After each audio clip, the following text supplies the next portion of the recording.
ഈ ഫിനാൻഷ്യൽ മാനേജ്മെൻറ്റിനെ കുറിച്ച് പറയാനൊക്കെ എളുപ്പമാണ്. പക്ഷെ നമ്മളിത് ആരെങ്കിലും പഠിപ്പിച്ചിട്ടുണ്ടോ? ഏതെങ്കിലും ഒരു കരിക്കുലത്തിൽ ഇതൊക്കെ വരുന്നുണ്ടോ? ശരിക്കും പറഞ്ഞാൽ ഇതൊക്കെയാണ് നമ്മുടെ സ്കൂൾ കുട്ടികളിലെ നമ്മൾ പഠിപ്പിക്കേണ്ടിയുള്ള കാര്യങ്ങൾ. എന്നെയും ആരും പഠിപ്പിച്ചിട്ടില്ല. പക്ഷേ ലൈഫിൻ്റെ കുറച്ച് എക്സ്പീരിയൻസിൽ നിന്ന് ഞാൻ ഡെവലപ്പ് ചെയ്തെടുത്ത കുറച്ച് കാര്യങ്ങളുണ്ട്. എനിക്ക് ഫീസിബിളായിട്ട് തോന്നിയ കാര്യങ്ങൾ, അതാണ് ഞാനിന്നിവിടെ ഷെയർ ചെയ്യുന്നത്. ആദ്യത്തെ കാര്യം, എനിക്ക് സാലറി കിട്ടുമ്പോൾ ഞാൻ അതിനെ ഡിവൈഡ് ചെയ്യും. 3 ഡിവൈഡ് ചെയ്യും.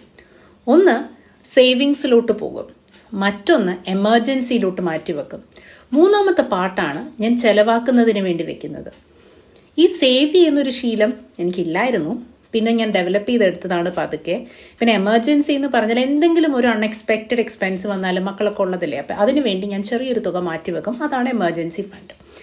ആദ്യമൊക്കെ സ്പെൻഡ് ചെയ്തിട്ട് ബാക്കിയുള്ളതാണ് ഞാൻ സേവ് ചെയ്തുകൊണ്ടിരുന്നത്. പിന്നെ എനിക്ക് മനസ്സിലായി അത് നടപ്പാകുന്ന കാര്യമല്ല. അതുകൊണ്ട് സാലറി കിട്ടുമ്പോൾ തന്നെ ഒരു ഭാഗം ഞാൻ മാറ്റിവെക്കും. പിന്നെ എല്ലാവർക്കും ഒരുപോലെ സേവ് ചെയ്യാൻ പറ്റണം എന്നില്ല. കാരണം ഒരാൾക്ക് ചിലപ്പോൾ 50,000 ആയിരിക്കാം, ചിലർക്ക് 30,000 ആയിരിക്കാം, ചിലർക്ക് 10,000 ആയിരിക്കാം. ഇവർക്ക് എല്ലാവർക്കും ഇപ്പോൾ ഒരു എമൗണ്ട് മാറ്റിവെക്കാൻ പറ്റില്ല.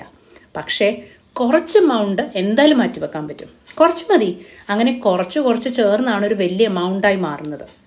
പിന്നെ ഞാൻ ചെയ്യുന്നത്, ഞാൻ ഷോപ്പിങ്ങിന് പോകുമ്പോൾ ഒരു ലിസ്റ്റുമായിട്ടേ പോകാറുള്ളൂ.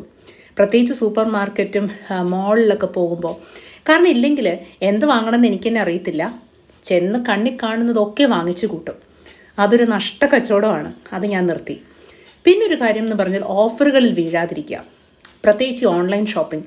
എൻ്റെ ഒരു തെറാപ്പി ആയിരുന്നു ഓൺലൈൻ ഷോപ്പിംഗ്. എനിക്ക് എന്തെങ്കിലും ഒരു വിഷമം ഉണ്ടെങ്കിൽ, ഹസ്ബൻഡുമായിട്ട് അടി ഉണ്ടാക്കിയാൽ ഉടനെ ഞാൻ പോയി എൻ്റെ ഒരു സമാധാനം കണ്ടെത്തുന്നത് ഓൺലൈൻ ഷോപ്പിങ്ങിലായിരുന്നു. ഞാൻ അതങ്ങ് നിർത്തി. ഒത്തിരി പൈസ എനിക്ക് അതുകൊണ്ട് സേവ് ചെയ്യാൻ പറ്റി കേട്ടോ. പിന്നെ ഞാൻ ചെയ്യുന്ന കാര്യം, എന്തെങ്കിലും ഒരു സാധനം വാങ്ങുന്നതിന് മുന്നേ അത് ശരിക്കും എനിക്ക് ആവശ്യമുള്ളതാണോ എന്ന് ഞാൻ നോക്കും.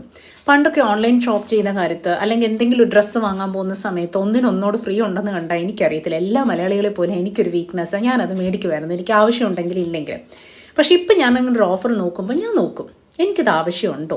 എൻ്റെ കബേർഡ് തുറന്ന് നോക്കിയാൽ എനിക്കറിയാം അങ്ങനെ ഓഫറിൽ വാങ്ങിയ കുറേ ഡ്രസ്സസ് ഇപ്പോഴും അവിടെ തന്നെ ഇരിപ്പുണ്ട്, ഞാൻ ഉപയോഗിക്കുക പോലും ചെയ്യാത്തത്. അതൊക്കെ ഒരു തിരിച്ചറിവാണ്. അപ്പോൾ എനിക്കറിയാം ഇപ്പോൾ എനിക്കിതിൻ്റെ ആവശ്യമില്ല. അങ്ങനെ ആവശ്യമില്ലെങ്കിൽ ആ പൈസ ഞാൻ സേവ് ചെയ്യും. ഞാൻ എൻ്റെ മക്കളെയും ഇത് പഠിപ്പിക്കുന്നുണ്ട് കേട്ടോ. മാർജിൻ ഫ്രീയിൽ പോകുമ്പോൾ ഞാൻ അവരെയും കൊണ്ട് പോവുകയാണെങ്കിൽ ആവശ്യമുള്ളത് മാത്രമേ ഞങ്ങൾ മേടിക്കാറുള്ളൂ. അതിൽ കൂടുതലൊന്നും ഞങ്ങൾ മേടിക്കാറില്ല. ഇല്ലാത്തത് കൊണ്ടല്ല, പക്ഷേ അത് വേണ്ട. ഉണ്ടെങ്കിൽ പോലും ആവശ്യങ്ങൾക്ക് മാത്രം ചിലവാക്കാനുള്ളതാണ് പൈസ എന്നവരെ പഠിപ്പിക്കുമ്പോഴാണ് ഞാൻ അവരെ ഫിനാൻഷ്യൽ മാനേജ്മെൻറ്റിനെ ട്രെയിൻ ചെയ്യുന്നത്. എന്നെയോ ആരും പഠിപ്പിച്ചില്ല, അവരെങ്കിലും ഞാൻ പഠിപ്പിക്കണ്ടേ? അങ്ങനെ ചെയ്യുമ്പോഴല്ലേ ഫിനാൻഷ്യൽ ക്രൈസിസിൽ പെടാത്തൊരു തലമുറയെ നമുക്ക് വാർത്തെടുക്കാൻ പറ്റുള്ളൂ. ഞാൻ പറയുന്നത് ശരിയല്ലേ? ഒന്ന് ആലോചിച്ച് നോക്കിക്കേ.